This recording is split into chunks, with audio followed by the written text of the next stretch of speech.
Um, I'm supposed to use this microphone. Yes, Michael, this is for you, even though it's not doing anything. Just makes me look weird. I'm Doug Cuneo. I'm on the I Am Lax board. I've been on the board for about 3 years. Um, I have a unique perspective because I've gotten to do this game twice. I have two boys. One is a senior, and the other one is in fourth grade.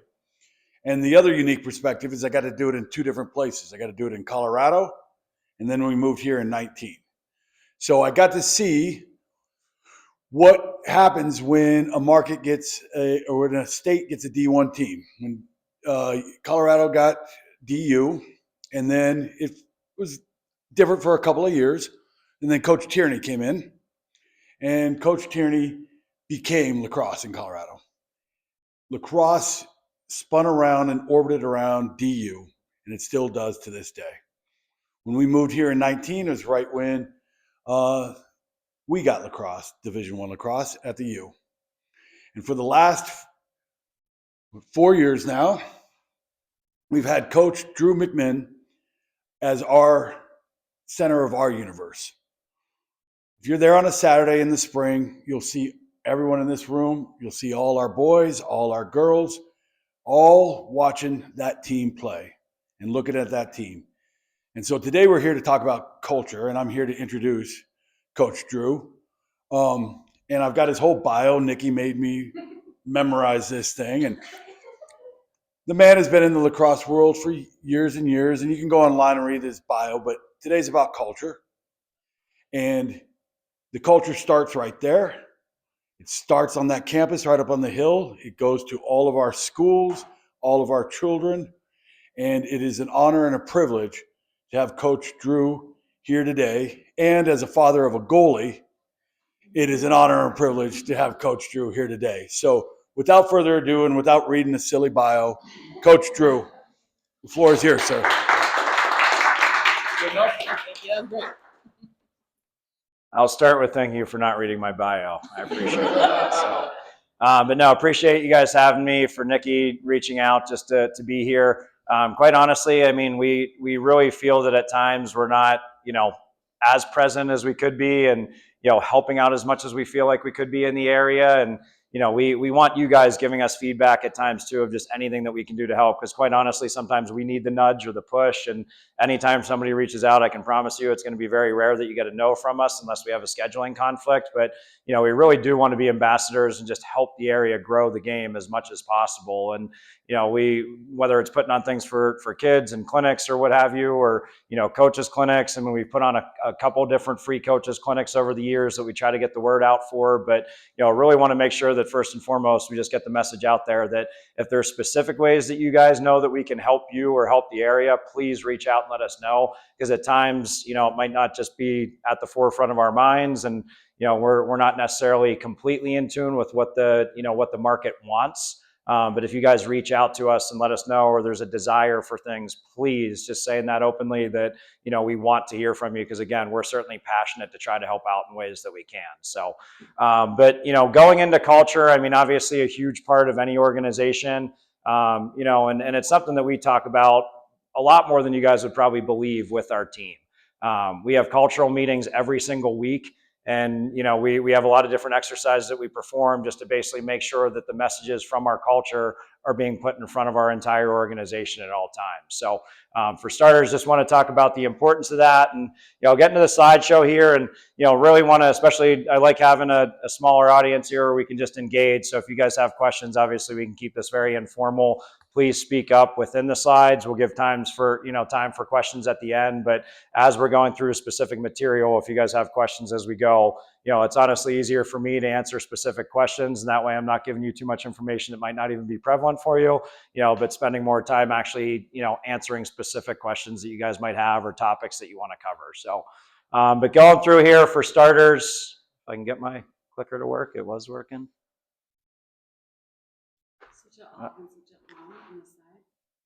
Up on the side. I can use it on here. That's okay. Or maybe it's just that I'm not. Let me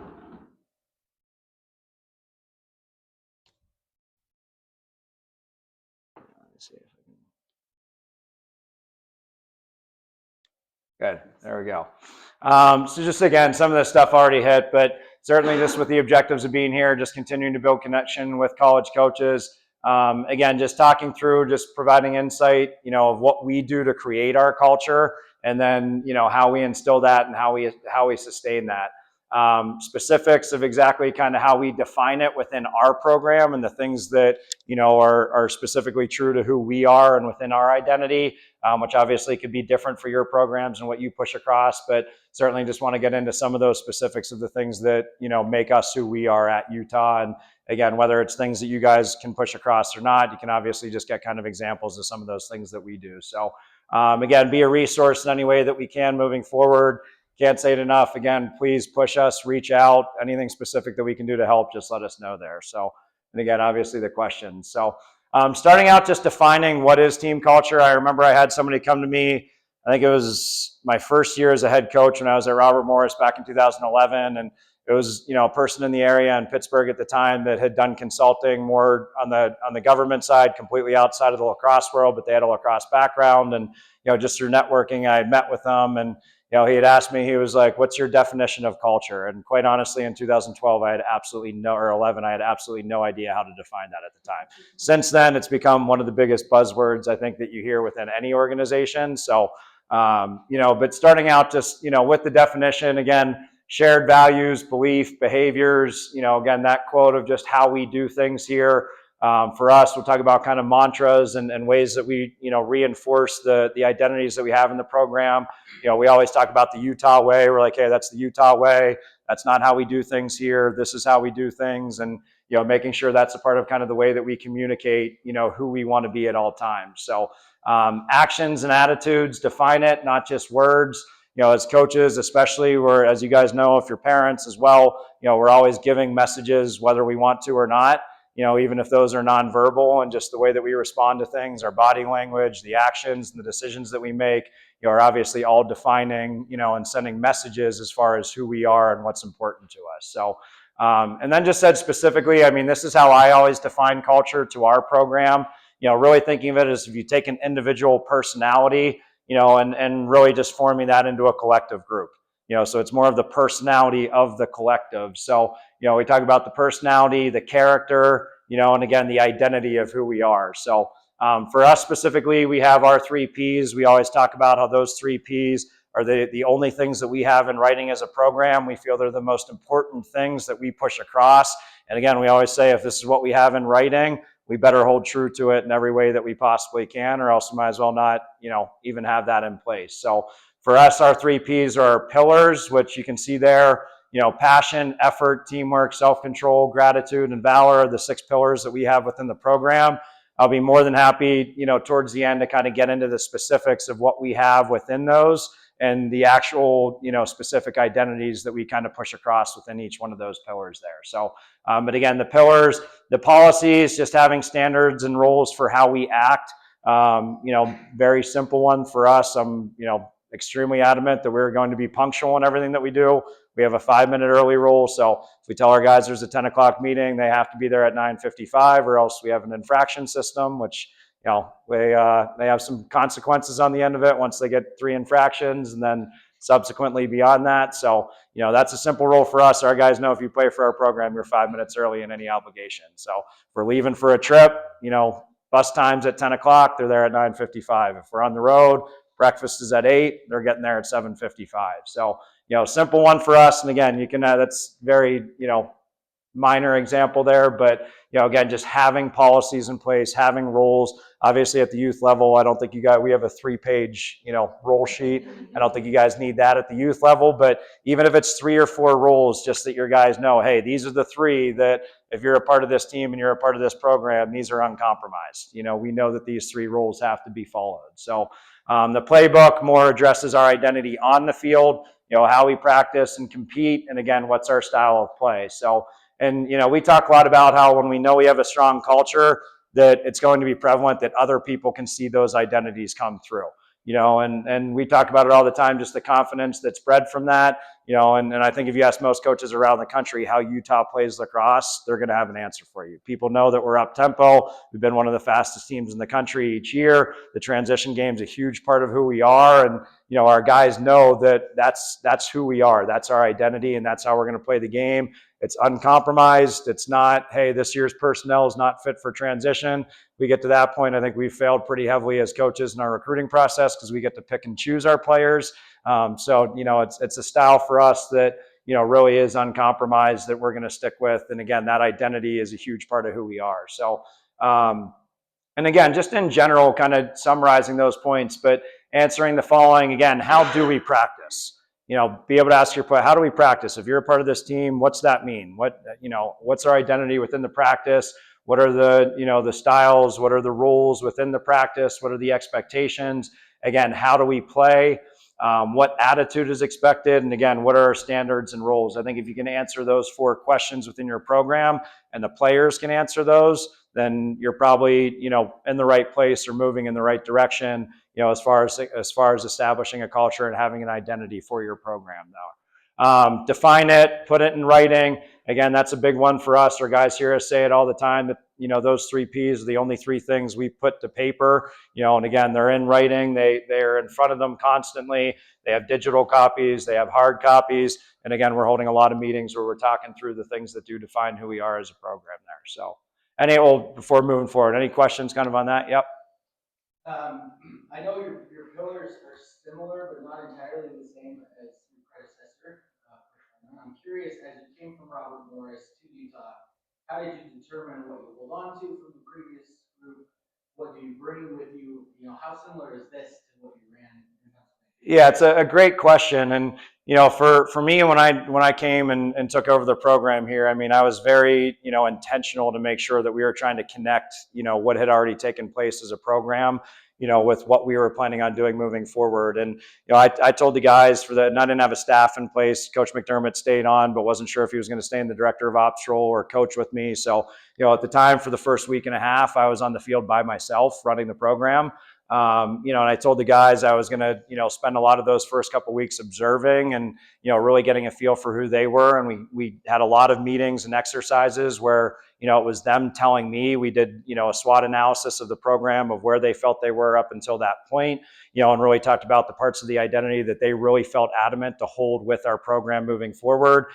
Some of and having Coach McDermott connect the dots certainly helped as well. But we had a handful that were the same. I was, at Robert Morris, I got to a point where we had 10 core values, which we referred to them as there, and that was out of control. I mean, I had recruits and parents at times ask me what our core values were, and I was like, let me get through all 10 of them real quick if I can. I'd be like, was that 10? Was that 9?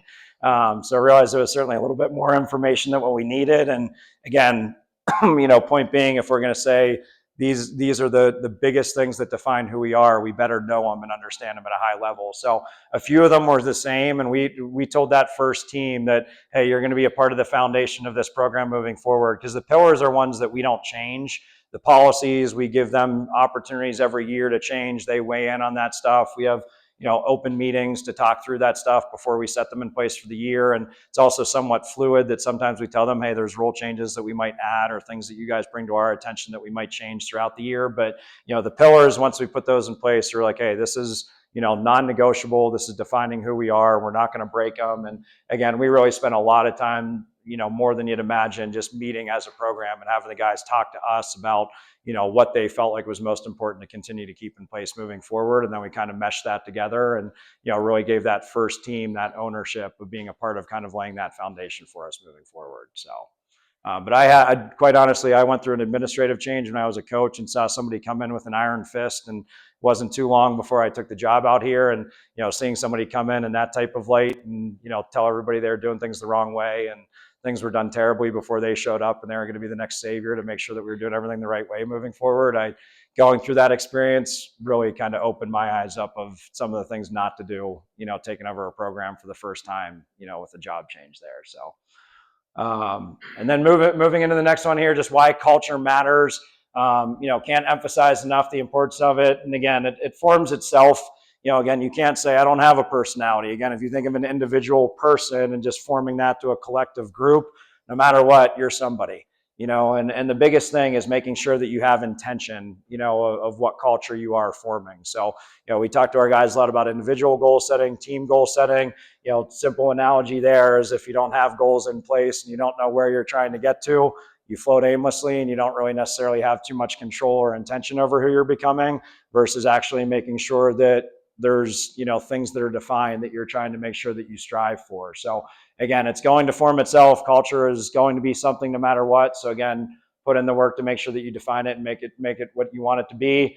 Again, it defines who you are. It defines what matters within your program. And obviously that's for you guys to decide what the most important things are within your program, whether it's a lacrosse side of things, or again, the values that you're trying to instill, or the, characteristics that you're trying to push across there. So it defines your team's identity and in turn confidence.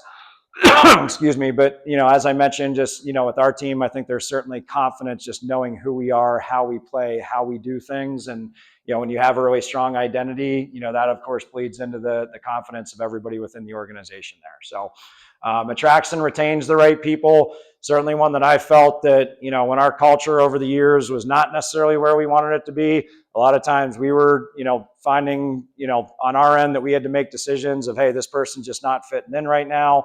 Or maybe when our culture's not as strong as it could be, it's a situation where there's multiple people that we feel that way about, where certainly feel that, when our culture is strong and, the identity is strong, when somebody's not fitting in, they typically kind of figure it out on their own, and that could go for parents as well. And you guys, I've always been so impressed with the judge approach with, our kids being in that program, that they're very straightforward with what the expectations of the parents are. I love the comments of, if you want to coach, we have a spot for you on the sideline. Otherwise, be a parent and make sure that you're just focusing on your role as a parent. But, for us, it's something that, you have to understand, obviously, just is extremely important there. And, attracting and retaining the right people with that too. Obviously, when you're doing things in a certain way, the people that value those things and also are in line with it are going to be the people that stick with you. And again, I think if your culture is strong, the people that are meant to be with you will continue to be with you.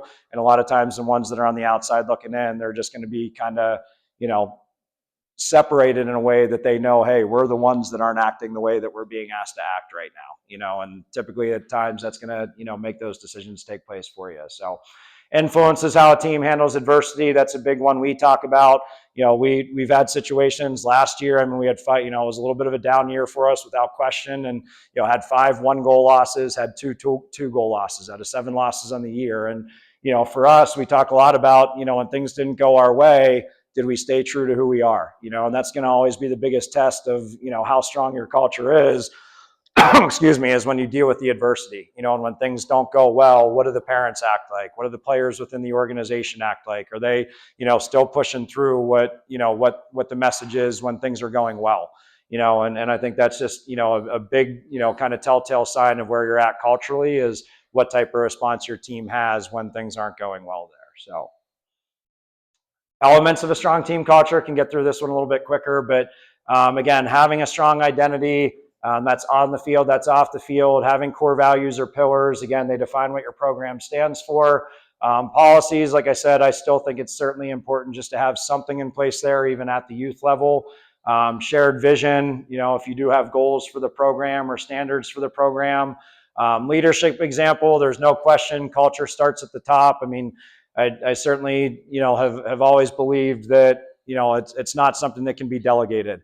The culture has to start with the leader and be instilled by the leader. And, the leader at the end of the day of the organization, whoever that decision maker is, has to be the person that's making those final decisions when it comes to culture. So there's plenty of stuff that we all delegate and that we learn to delegate. And I can certainly think of things that I had a lot of pride in that I handled over the years. And eventually I just had to say, hey, this isn't my job anymore. This isn't my task anymore. But when it comes to culture, that's on the leader of the organization. And it has to start at the top with modeled behavior and, making sure that everything that you do with, again, your actions, your communication, just, models who you want to be as a program there. Keeping it simple, stick with what you know and believe in. Too much can result in compromise. I think especially at the youth level, I mean, we're with our guys, 20 hours a week for the entire year. We get a lot of time to work on this stuff. So a lot of time to meet and talk about it. But I think, a lot of my, friends and teammates from the years that have coached in the high school ranks or coached in the youth ranks, that's something that I always emphasize, is just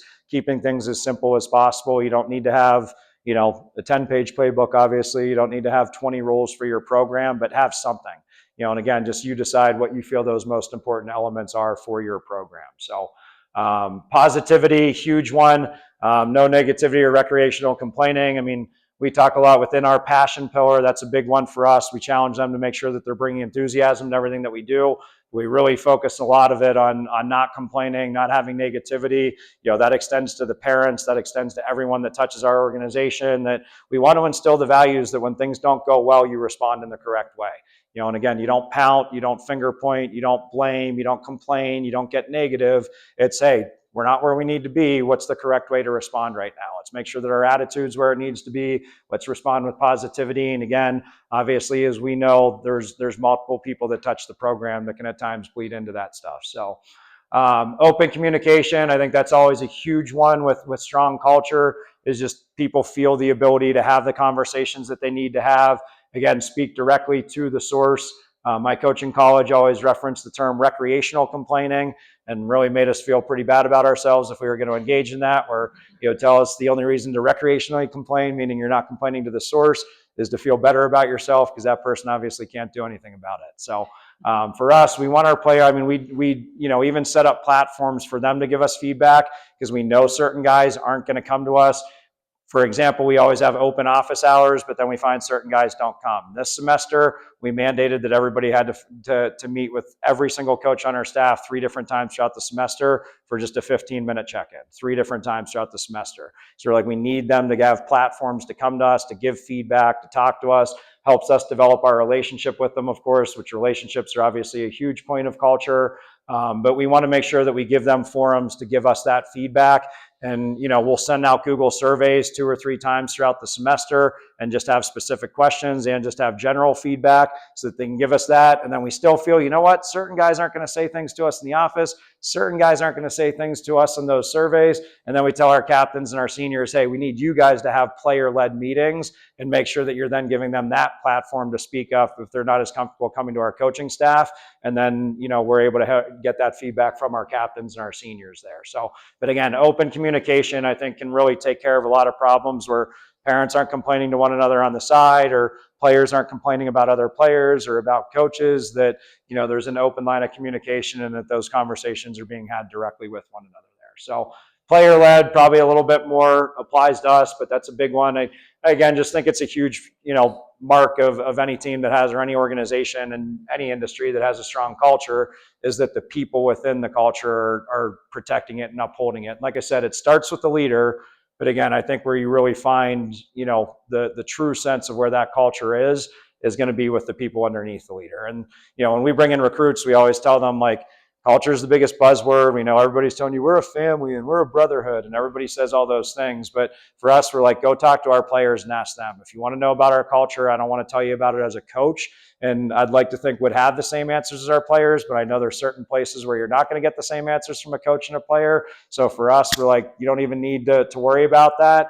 We're telling you, we want you to hear it from our players, because I feel like if our culture is where it should be, the players are the ones that are really showing that and upholding it and protecting it and, you know, communicating it in every way that they can. So any questions going through that one? Yep. Coach, you said that you like to emphasize fast style of play and transition. Where does that connect? What are the connection points to the style of play into your culture? So that everything with style is more so within our playbook. So a lot of those points are pushed across within our playbook. So, you know, we kind of define like how we attack offensively from the start of a possession all the way kind of through the end, where, you know, we're adamant that we push for every number advantage first and foremost. And, you know, not getting too into the weeds here, but we kind of have a progression where, yeah. But we have a progression where first and foremost it's can we get numbers crossing over the midfield line? You know, and even if it's a 6v5 because one guy left on the ride, we're going to attack that 6v5. And, you know, if it's more of a pure break with a 4v3 or a 5v4, we'll push that. And then the next phase is, okay, if we don't have a number advantage, what's the early offensive look that we can attack? So we try to dodge within the first 15 seconds of being even. And then after that, we attack the sub game. So if you stay on with all 3 guys, we don't get the number advantage pushing from D to O, but we're going to try to dodge on that personnel that now had to drop back and see if we can expose them there. If we don't get it there at about 10 or 15 seconds, we don't want to take away too much from our 6v6. So then we say, hey, we're going to attack the sub one at a time, and you have 5 seconds to try to gain an advantage getting off the field. So all of those are making sure we just attack every opportunity that you can potentially, expose the defense when they're vulnerable and get a number advantage. So, and that's specifically on the offensive side. I mean, there's different things that we have within every element of the game that really just are enforcing that we're going to play fast and push the tempo and everything that we do. So, and that's, again, the lacrosse stuff with our identity on the field. That's pretty much all found within the playbook there. So, yeah. On your leadership example, and you talked about being player-led, does that leadership example mostly come from the coaches, or do you delegate that and have specific conversations with your player leaders, captains, and make them more visible, or is it like an equal balance? Yeah, I would say an equal balance. And I have kind of on the next slide some of the things that we do to implement that. And again, sometimes it's players that, are holding those meetings, or we have the captains actually hold those meetings. But we do a lot of exercises. We do a pillar of the week each week for the fall. So we go through each pillar, and for that week, we'll have, each day we'll have either, a short read, a video, any outside source so that they're hearing from somebody else other than ourselves that's reinforcing the same message. But throughout the entire week, and then we do a team building event that kind of supports that pillar as well. So those are ways we're kind of implementing exercises, and sometimes we have the guys lead those. But more so at that point with the example, it's just saying, making sure that, again, from the top down, we're leading by example in every way that we need to. For example, we have it in our playbook with self-control as one of our pillars. We talk about that we don't direct any energy towards the opponent. We don't direct any energy towards the officials. That means our guys can't talk to the opponent. They can't talk trash. They can't talk to an official. They can't complain about a call. And, at times as a coach, I'm certainly erring on the wrong side. But, it holds us accountable where we're like, yeah, but when we're saying they have to keep control over themselves in those situations, if I'm losing my mind on the sidelines, they're like, who is he to tell us that we're not allowed to react when he's acting like this?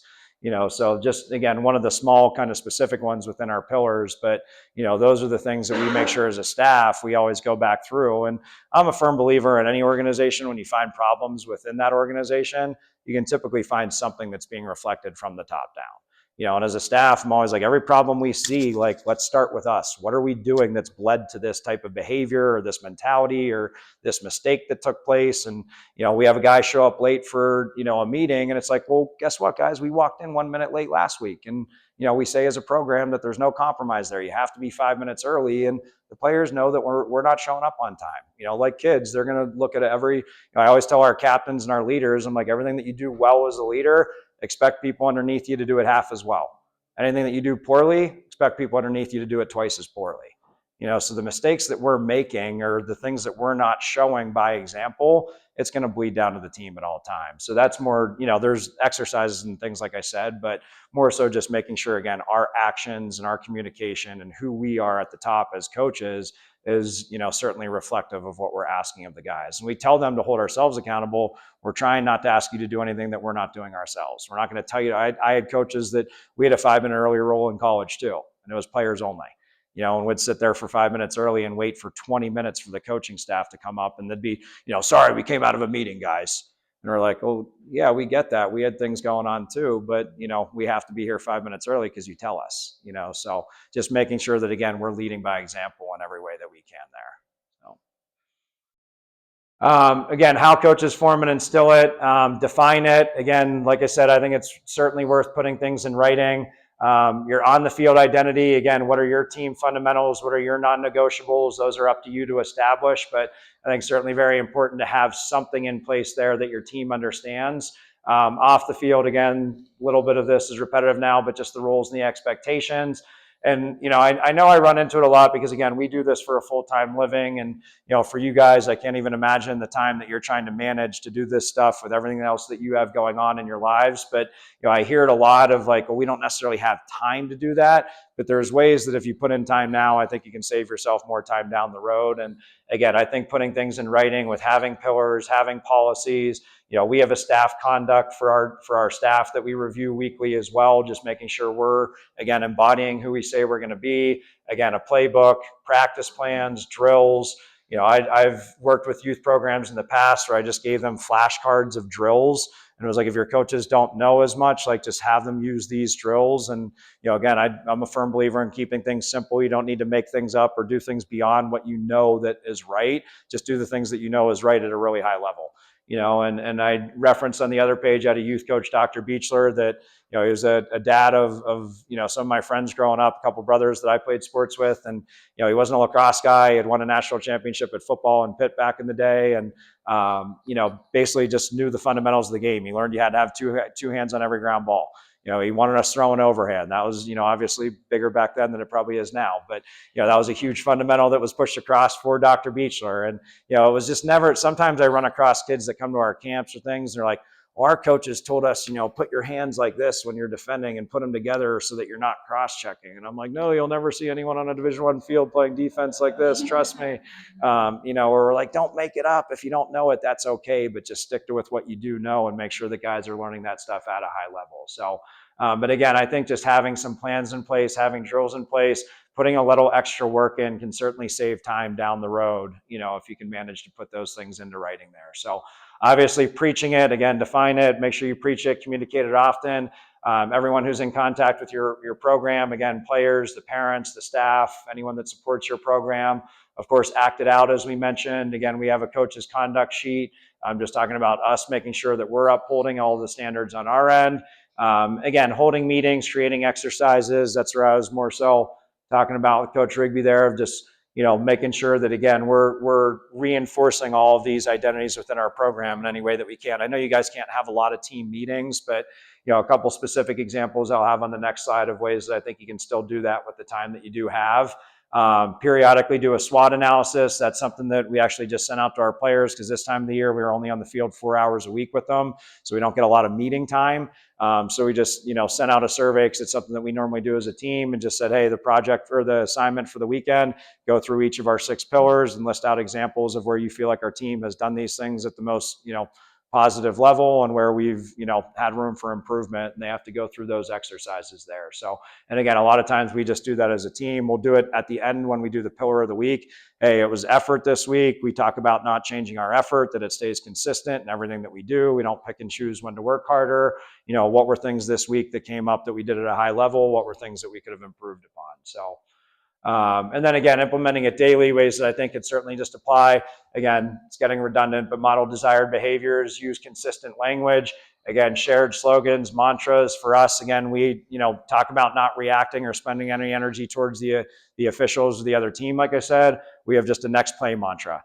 And it's the same thing. We don't want our guys reacting to mistakes. And again, these are all life lessons that we want them to take beyond the field, where, if you make a mistake, it's how do you respond? We don't want palms up. We don't want blaming a teammate. We want to see the guys that are just immediately going on to the next responsibility and showing that response there. So for us, that next, anytime a guy's like, hey, you'll hear our whole team, next play, next play, next play. And it's just reinforcing that we don't react and we don't put our energy towards something else. So dead soldiers fighting, that's one that I'll have to admit I stole from Nick Saban with Alabama football, but it was the idea of just not ever focusing on the scoreboard. He had this, story of these soldiers that were in battle. I don't even know if it was a real story, like most of Sabanisms. I think he makes most of these things up, but it was about a group of soldiers that were so outnumbered that they knew they were not going to end up winning the battle. But it was a mentality of who cares, win or lose, let's give every ounce of fight that we possibly can. And that's one for us that we talk a lot about. No matter how our season's going, wins and losses, record, no matter how a game's going, it's dead soldiers fighting. We're not worried about the scoreboard. It's always just keep making that next play. So, but again, some of those mantras I think are just really important to throw in that will just support and reinforce the identities that you want within the program there. So again, focus and celebrate cultural wins. The things that you're trying to push across culturally, make sure that you're pointing those things out in practice. For us with, and I'm a big believer in, you guys might not run into this as much, but I think you probably do. But, we talk a lot as a staff about how we're going to publicly criticize the guys that are getting the most acknowledgement more so, not always gearing towards public criticism, but we're more willing to say something public to those guys that are kind of at the top and getting all the attention and the recognition versus a guy that's might not have his role. We don't want to do that in front of the team. That's going to be more private conversations. And on the flip side, for guys that don't necessarily have the star role and they're not the best player on the team, publicly give those guys credit. And sometimes it's not something about, scoring a goal, but it's, hey, Johnny's the best teammate. Did you realize he was the one getting everybody water out of the huddle right there? Like, that's a big part of who we are. And we want guys treating one another that way. And that was awesome that we saw him doing that. So, yeah, Virginia. I think one of the things that, you guys as MLACs do really well is try to get us to do these sportsmanship nominations. Sometimes I feel like half the time it's teams nominating their own teams for sportsmanship nominations, which sometimes is fine because they deserve it for whatever reason.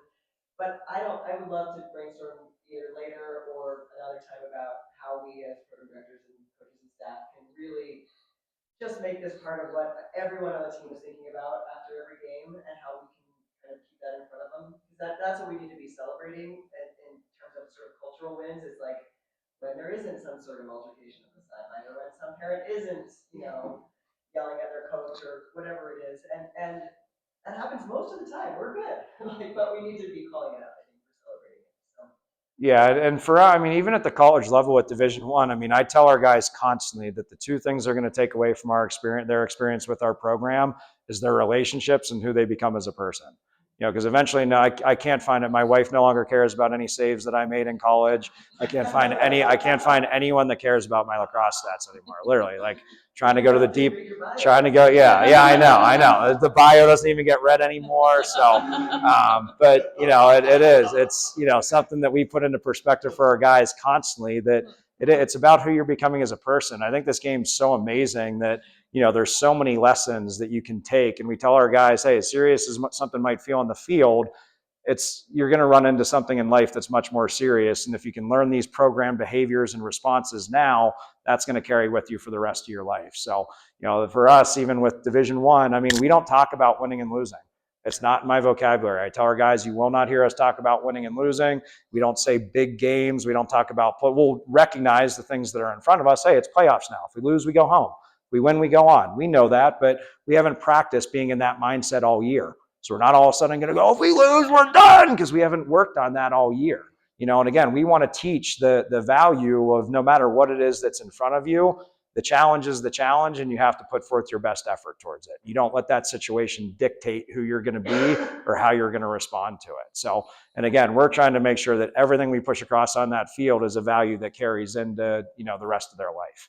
Also really help instill this with our parents from a really young age too. When we have team meetings, like making sure we tell our parents that they should not be paying their kids for goals, for example. This happens. It happens a lot. Or grandmothers. I found out we had somebody on our team a couple years ago. We had somebody on our team that I found out the dad was doing that. It's stuff like it's ridiculous, but it happens also with grandparents.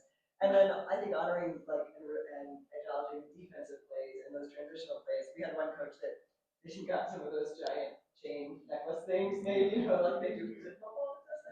Like it's just plastic and it has a big bulldog on it. And we only did it for one program because I'm not sure we can afford to do it for all programs. But he was giving them out to the defensive guys after games, and they are so stoked. This is like, I think it was third and fourth or second and third.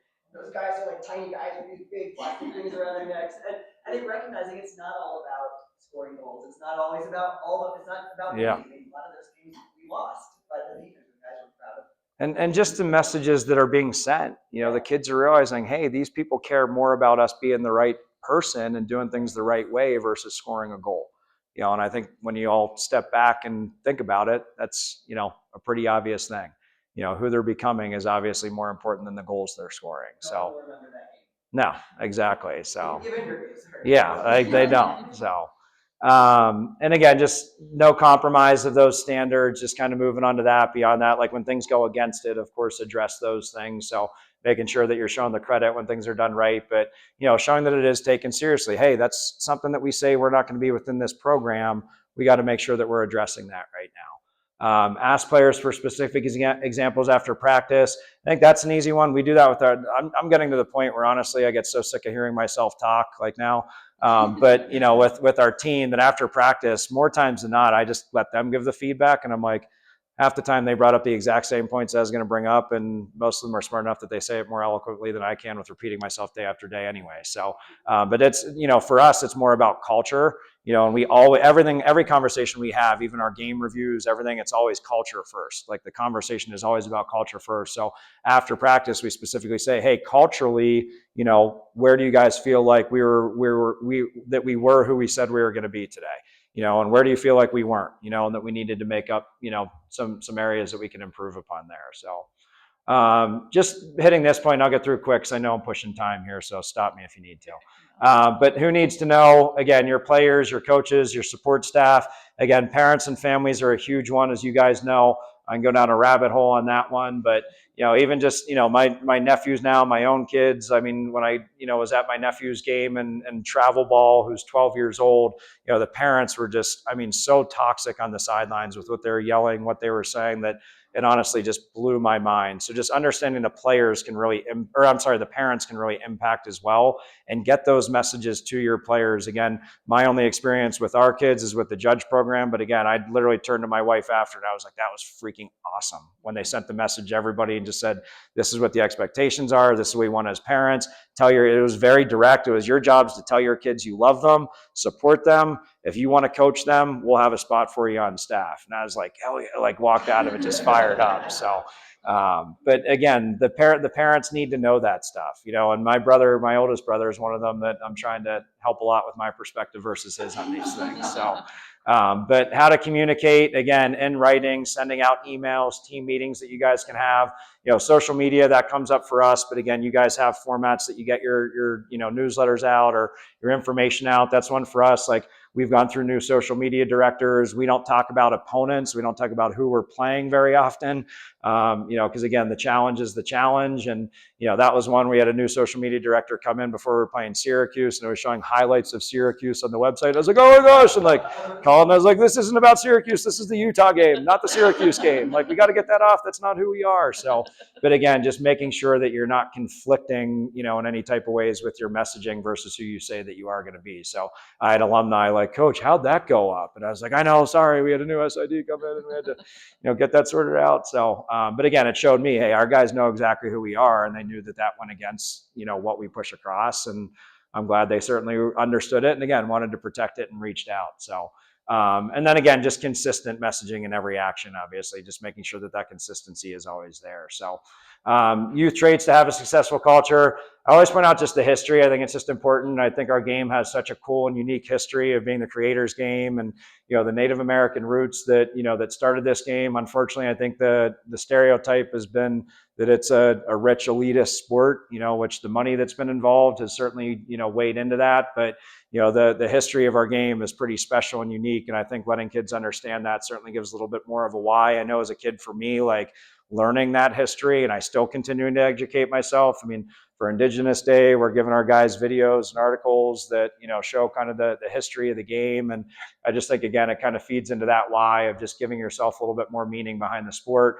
Passion, I'll get through this again quick, but again, make it fun. It's got to be something that the kids enjoy. We have to worry about it at the college level, again, when kids are committed at the highest level. I mean, we were, I've had situations. I remember the one year at Robert Morris, it was probably one of the first times I did it, but we were going into the NCAA tournament, and we were about to play Maryland in the first round. And, I just picked up on it throughout the week that our guys were toast. We had played a weekday game, a Wednesday, Saturday, and then played Thursday, Saturday for the conference championship, and then played a play-in game on Tuesday. And Thursday, we were like, let's surprise them with kickball. And it was 2 days before we played Maryland, and we should have beat Maryland. We completely outplayed them in that game. We lost 14-11. But the kickball, I don't think, hurt us, quite honestly.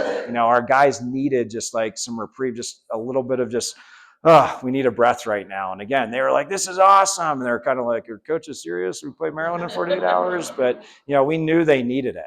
So again, just making sure that you always have it in mind. At the end of the day, they have to enjoy it.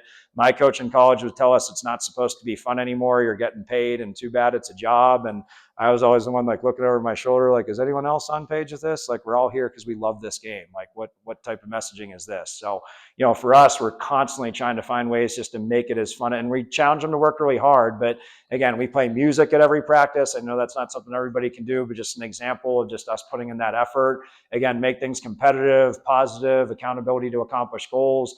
Again, many games, competition, skill development, the efficiency when kids stand around in line for 25 minutes. I don't think they're enjoying themselves that much. So splitting into multiple groups. And again, the skill development's huge, and they have fun doing ground balls. They have fun shooting. And the more you can maximize repetition, I think the more enjoying it is for the kids. So teamwork, equal treatment, coaching attention, and playing time for all personnel. That's another one. I mean, again, I'll reference my brother and his kid with their team. I mean, 12 years old, they're traveling out of state for tournaments, and the coaches are benching goalies and face-off guys for an entire day at 12 years old. And it's strictly based upon performance. It's not based upon anything with attitude.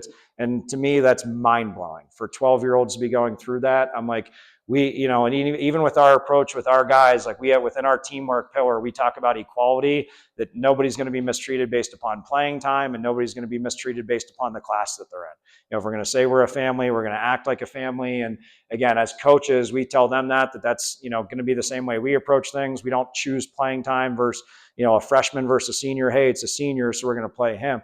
It's no, who's doing what we're asking them to at the highest level that we want to move forward with. So, we make sure we have equality within all of our evaluations.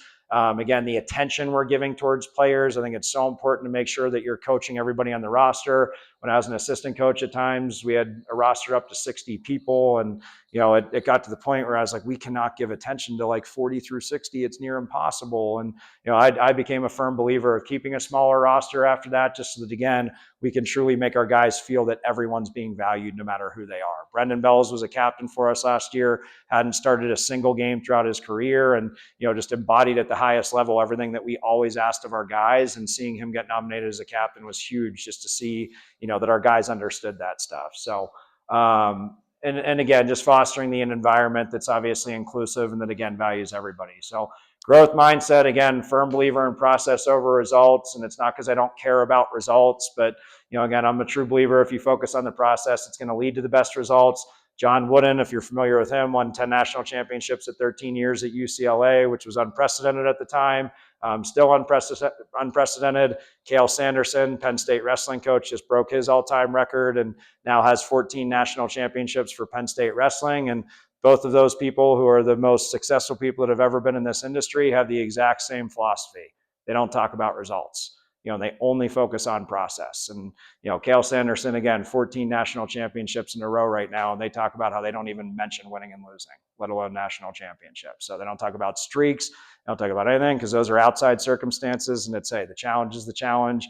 We're going to put the best effort towards what's in front of us. So focus on what you can do, not what you can't. Again, another life one for all of us there. But I hear a lot of coaches, we can't do that, and we can't do this because we have these numbers, and we can't do that. Well, what can you do?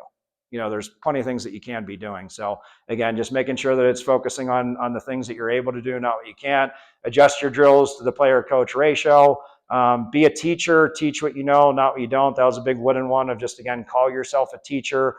I don't think teachers would ever approach kids for not being able to get a math problem done the way that some coaches approach kids if they make a mistake on the field. So just understand you're a teacher at the end of the day. So and carrying ourselves accordingly there. So again, teach concepts, fundamentals, skills over set plays. That's a big one.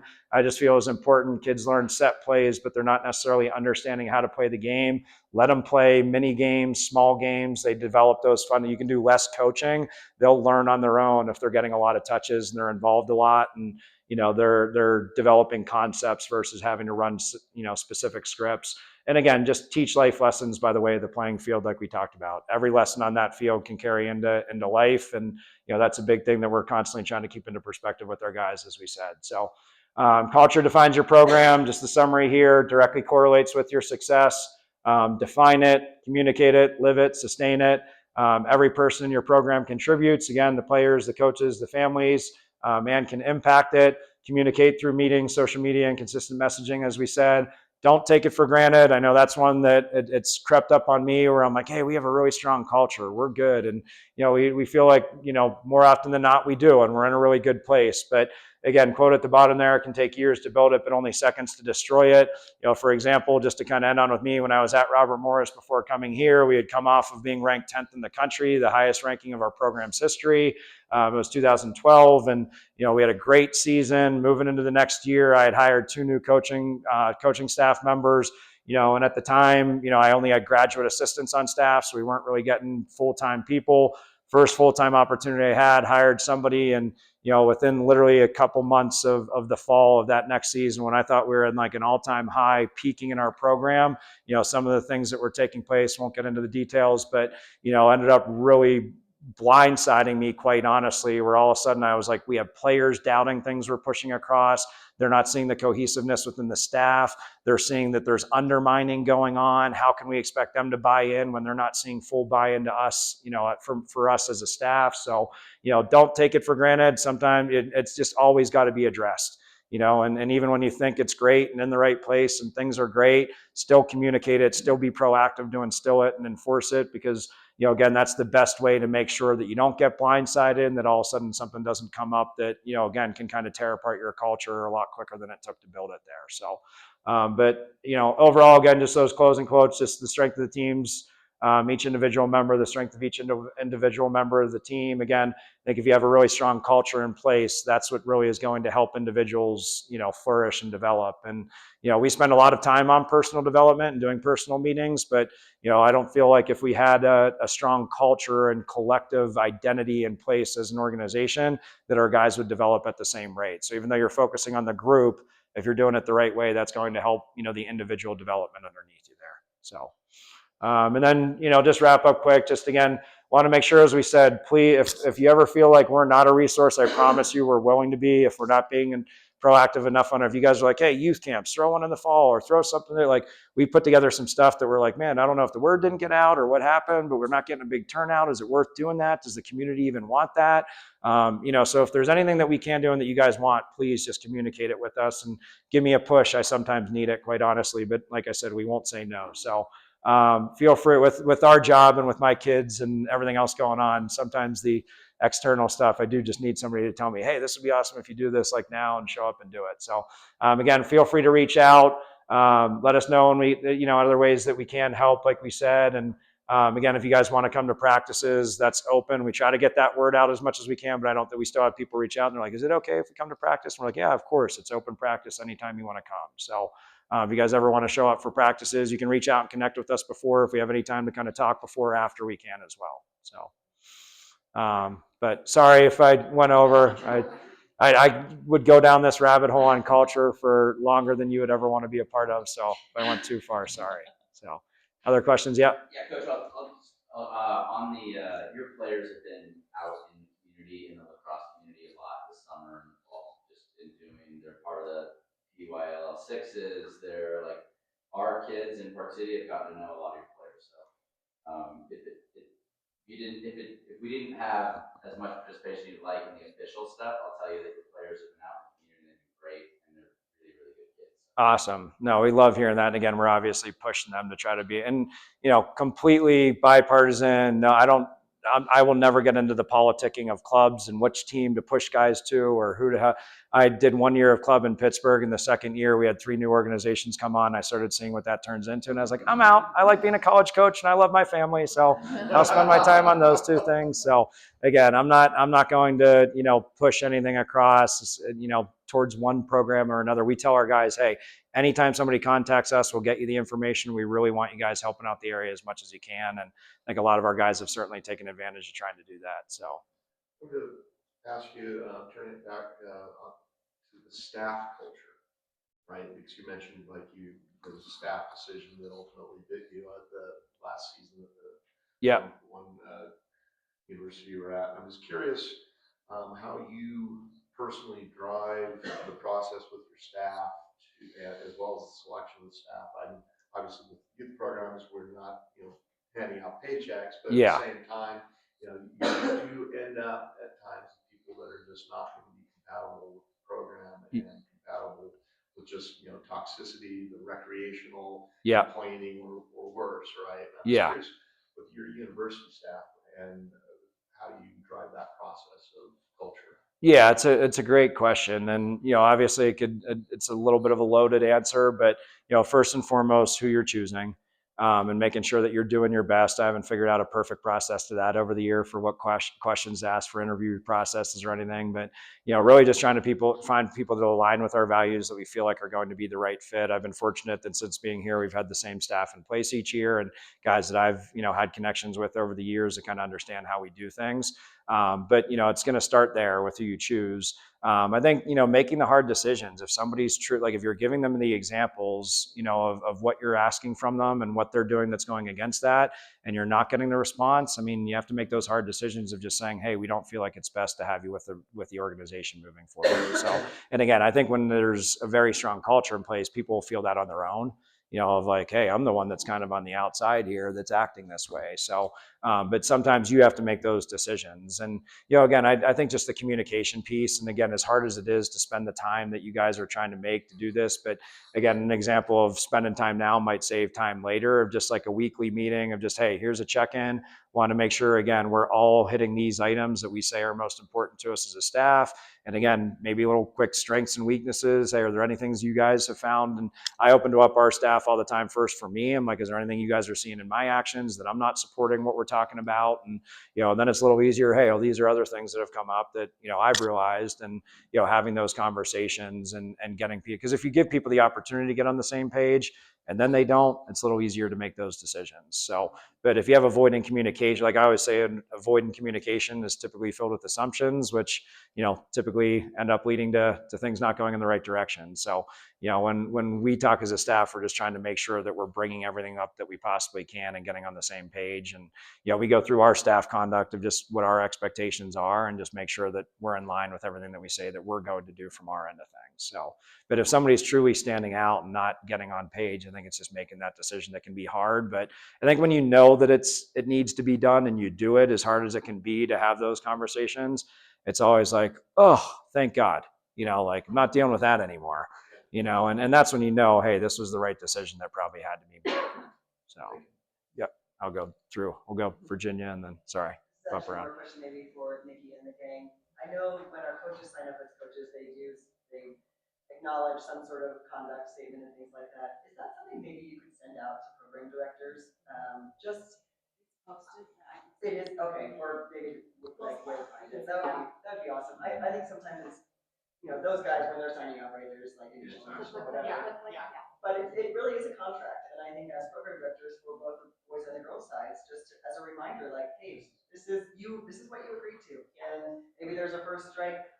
I have found with a lot of early like coaches, it's their first or second season, they actually just need a little redirection. Sometimes they're not trying to be toxic or whatever. They just like they got carried away and it's like, okay, let's come back to center. And sometimes all they need is one correction and they're good. Yeah. Other times it's hard for us to be selective sometimes and we get some bad apples. But reminding them that they did commit to that, I think can be helpful. So maybe if we just have that in our back pockets, that might be helpful. And for parents too, I always say, like, I know it comes from love, yeah, but it comes from love. Like that's, again, like with my brother, I'm like, what message are you sending if he hears you complaining about the coach? Like that coach probably isn't going to impact his life negatively for years to come. But the message you're sending that, when things go wrong, we'll complain. We'll find a new answer for you. We're going to switch programs. We're going to do, like, that message is pretty strong that those kids are getting, even though it's not necessarily being communicated directly to him. They understand that. And I went through with my brother where he wanted to change the class for his daughter, and I was like, do not do it, she's in fourth grade. I was like, I don't remember my fourth grade teacher at all. And I was like, but if she, like, I literally can't remember the name. I was like, if you send that message that things got hard, so don't worry, we'll figure out the answer for you, you're stripping them of that experience to deal with adversity. And half of what we get, I mean, I learned more from being on bad teams with bad coaches half the time than I did from good coaches, of just looking back and realizing, like, that was kind of crazy that they were like that, and certainly has taught me what not to do now of them in this profession at times. So I'm still learning plenty enough as we go, but yeah, I'll go. I'm kind of curious. I mean, I think a lot of coaching we kind of pull from other coaches you've referenced on the quotes and stuff. I feel like if you had any relationship with Whit or like been able to steal anything from him, I feel like they have a pretty strong identity. He's been doing it for such a long time. Like anytime you talk football clubs, like certain things that are always said nationally about that program. So Exactly. just curious if there's anything you've been able to, steal or, what relationship you've had there, been able to learn from him from a different sport as well. Yeah, I mean, first and foremost, their culture from a football perspective blows my mind in all the best ways possible. Because I've never really been a big fan of football culture, and I played all growing up and everything, but kind of the mob mentality of we walk around and do what we want to do, and we go down to the cafeteria, and their players are like, hey, coach, they know who we are, they say hello to us. I mean, just so respectful. And again, you talk about the Utah way, and like you said, it's in the media, people know who they are. I mean, big one for us that we take a lot of pride in that is the same for them. I mean, they don't focus on opponents, they don't focus on score. It's always focusing on the effort that you're putting forward, and that's a big one that we certainly take. And there's so much to learn from him. I mean, that the interactions. We now have a freshman defenseman that's on their team as a D end, and we had one of our midfielders make the team as a receiver, and they got hurt a couple years ago. So. But those have, kind of established more of a connection with the staff, just that we've been interacting with them a little bit more. But, I watch a lot of just the way that they do things and admire the way that they carry their business. So, and we were in the indoor facility one day, and the line coach came in to work with like 12 or 13 of their players. And I was immediately like, oh my gosh, we got to get out of here. Like, football's coming in. I didn't realize they were going to use it. And he came over. He's like, coach, take your time. Like, we're good. He's like, I only have a handful of players here. He's like, you got the full team. You're good. Tell me when you're done. And I was like, oh, we'll be done now. I was like, don't worry about it. Like, but I mean, there's just a level of respect in the way that they carry themselves. And I think just in general, just how down to earth they are and personable they are, and how much they care about the relationships and the players. And, you've seen what they've done with the losses of the players that they've had in the program and what they've, turned that into. And, it really just shows, how much they care, about the kids in the program there. So, which of course is something for all of us to embody, of just making sure we're putting those relationships first. So, but. One thing I wanted to ask you is how much do you focus on that culture while you're recruiting? Yeah. And, what kind of basically percentage?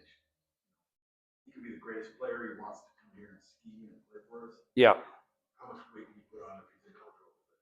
A ton. I mean, the way we go about our process, and we tell kids this very transparently and their parents, is that we don't bring you to campus until the lacrosse piece is figured out. So we have a lot of kids asking, hey, can I visit? And we're like, nope, we're not going to waste your time. We're not going to waste our time. We can, appease everyone that makes that request. And we're also just trying to tell people, hey, we're trying to respect your process and ours. And we don't bring you here until we feel like the lacrosse piece is figured out. And then we tell our recruits and their parents, everything else is about the personal piece from here on out with who we make our decisions on. And, we tell the guys we want them to own the process with us. So at the beginning of every fall, before we start our visits, we tell them, hey, we're going to come to you for feedback. 60% of the time, it's just, yeah, they're good. But there's outliers on each end where they're like, coach, that kid was awesome. Like, we loved him. And we're like, hey, that's going to make our decision for us. And there's been, probably this year we brought 33 people to campus this fall for the junior class. And, I'd say, I think it ended up being 6 guys that our players came back and they're like, coach, no way. And I tell them, I'm like, you don't even have to tell us why. If you're that adamant that you feel like you need to share that with us, we'll put full trust in it. And again, we want them to own that process with us. So, and we just tell people it's nothing personal when we decide to go in a different direction, but it's who we're most comfortable with, who our team tells us they're most comfortable with, and then, who's telling us they want Utah as their number one choice. We tell people we're not going to trick you or convince you to come here. We only want you if this is the number, because I think that's a huge part of culture too, is just that everybody in our organization was passionate that that's where they wanted to be, that it wasn't a second option for them. And then, beyond that, it's our personal feel. So after we have our visits set up, that each staff member kind of has their touch and their connection through a different part of the visit. And then we talk after and we're like, were there any hesitations? Anything with the parents, anything with the player? And outside of those 6, there's probably another 7 or 8 that we made that decision as a staff. They're like, yeah, some of the comments or the way the parents were conducted, they wouldn't even let Johnny talk.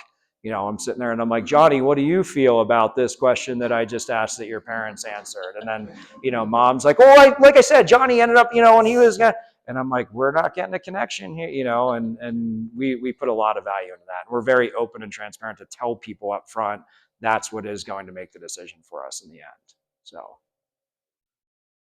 yeah. Obviously, being a college athlete today is different than it was 10 years ago, maybe 5 years ago with NIL changes, scholarships. And I'm sure that those changes put different pressures on culture.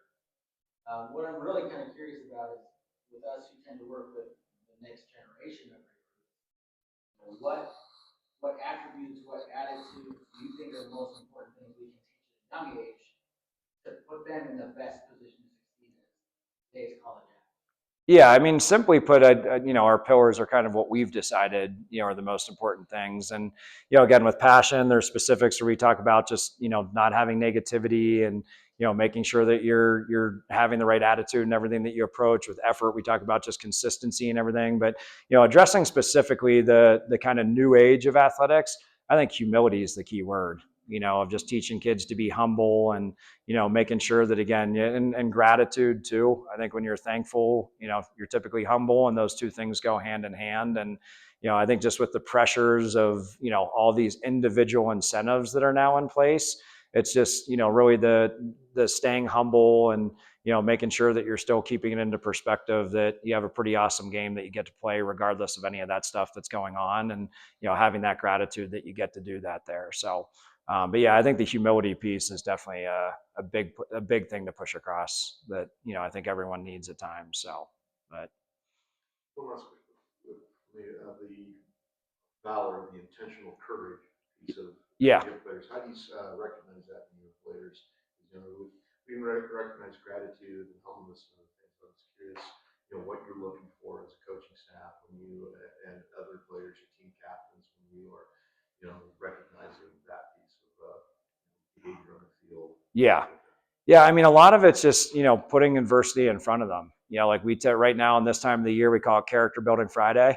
And it's a pretty challenging day for them across the board. But and whether it's a physical challenge that we're putting in front of them or just getting into a meeting and making sure we have confrontation, we want guys to be able to get into those situations where sometimes you are leaning towards going against who we say we're going to be, and hey, we're not going to direct any attention towards anything or waste any energy. And then guys are like, come on, like, what are we doing?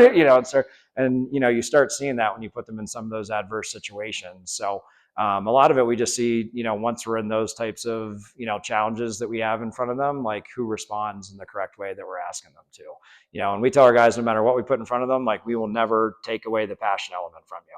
Like it could be a punishment run and we're not going to be like, don't be excited right now. Don't, like, I love it when we're like, you know what, we're getting on the line right now. Like this can't happen again. Everyone's on the line and guys are like, let's go, let's go. And I'm like, hell, like, I don't want to tell them, but I'm like, this is awesome. Like, I love that they're responding this way because, our goal and our objective isn't to try to make them miserable or to punish them. It's to try to get them to understand the lesson we're pushing across. So, and again, we want to stay true to being a positive culture and, bringing positivity to everything that we do. So when they respond that way, I'm like, heck yeah, this is exactly what we want from you right now. So I don't tell them in those moments, but we do. We certainly, again, like rewarding them after. We're like, guys, that was awesome. We put a punishment run in front of you, and Nico came out firing and got everybody all juiced up for it, and you guys didn't even get affected by it. Like that's what we need right now. So then we reference it. We get into a tough situation in a game, and it's like, hey guys, remember some of those character building Fridays? Like we felt this way before. Like what was the correct way to respond? And teaching those lessons in every way we can in those moments. So, but to figure out who can handle that adversity and show that valor, we got to put some of that in front of them. So, and that's something that we honestly have is a theme that we've been hitting on a lot this fall, which is why we put those Fridays in place. But, we just said last year, quite honestly, as a staff, we didn't really put enough of that in front of them. And then, having 5 losses by 1 goal and 2 losses by 2 goals, we're like, hey, we got into crunch time and times were tough and we didn't necessarily have the best response in those situations. So, that's been a big point of emphasis for us this year of, hey, let's be willing to confront some of that adversity before we get to the season and make sure that we program ourselves to respond in the correct way. So, Coach, how do you address that? Like, are you addressing that in the moment, like in the locker room after, the Monday film? Like, yeah. At what point do you try to hammer that, you just lost by a goal and you didn't do a couple things that yeah. When's the best time? So for me personally, I'm not a believer in saying too much after games. We tell the guys, like, a lot of times that's going to be the frontal cortex, getting put to use for us. So, and you watch film and a lot of times you feel a lot differently after you break things down. So, if there's that, we talk as a staff, hey, are there absolutes that we definitely feel like we need to get across right now in this locker room? And then we'll get those points across. But I tell them it's going to be short and sweet, win or lose. And then Mondays where we really come together and we give the guys, again, they have assignments off the field, which can save us a lot of time. And I think it's something that you could even do with kids at times. But, we tell them when they come into the film room on Monday, they have to have notes on all of our cultural points. So first and foremost, they go through all the pillars and then they list out what, if our sideline was down. Hey, with passion, we felt like the sideline was pretty down this week. There wasn't a lot of enthusiasm. Hey, with self-control, we thought we did a really good job of not reacting when we went down 4 goals and we ended up closing that gap. And, nobody really let the score impact them. And, hey, with effort, we stayed consistent all the way through. And, we'll have guys bring those points to us and we have them meet in groups and then share it with the entire team. And we do that every Monday. And we tell them to again, show the importance and the emphasis we put on culture. We literally tell them, if you have time over the weekend with your schoolwork, you can take notes on all the clips that we have for the offense and the defense, everything that we do as a staff. That's pretty laid out for them. But, we tell them the cultural piece has to be done. And then if they have time, they can get into the schematic side of things too. And then we, of course, have our film sessions that focus on the lacrosse side. But we spend the first 25 to 30 minutes of every Monday meeting, so we don't practice Mondays, of just having them talk about everything culturally of what was done at the highest level and where we strayed from who we say we're going to be. So, yeah. So like the youth in high school you might have kids that are new or kind of come out because their buddies kind of come out and they maybe are shy or don't quite get into the culture or like the competitiveness of it. Do you have any thoughts on like maybe you're freshmen or how do you like introduce them to the culture so they kind of maybe come out of their shell a little bit more or kind of like buy into things? Yeah. I mean, I would specifically recommend in a situation like that, again, how we said, we try to publicly, give credit and praise to the guys that don't necessarily typically get it. So just recognizing somebody like that, like making them feel good for a couple of days and putting that in front of the team could be like, oh, wow, they noticed me, and that could feed into some, some motivation and, getting more on page moving forward. For us, again, with how much time we have, I mean, we do so many different exercises. We have, the upperclassmen at times, they direct those meetings, how I said, and they'll sometimes, we get into groups where it's seniors and juniors with freshmen at the start of the year, and they go through and they explain the pillar, to the underclassmen. They talk about past seasons of, where we were really strong within that pillar and past seasons of where we faltered and, bring up specific examples. So I don't know if that's one you guys can really apply for you, but again, I think once you really identify who you want to be and those things are known, then it's easier to kind of have a, method to a means of how to push that stuff across. So, if it's, hey, we're going to make sure that, everybody goes 100% in every drill. And that's a big thing. Again, hey, Timmy, who's brand new, just showed up and he was given 100% effort in that drill. And, then you're highlighting obviously the value that's important to your program, but also giving him a little bit of motivation potentially. So. All right. You had to cut me off. Yeah, I'm gonna cut him off for just a second, but he will be here for a while. Anyway, thank you, Coach Mcminn. That was really awesome. I actually feel like I want to like coach again or be part of something like this because it's just so fun and so cool, and it's so culture is so important, and it's such a great thing that we all can have that effect over so many people. So anyway, thank you. Yeah, thank Really you appreciate guys. it. Appreciate it. So thanks.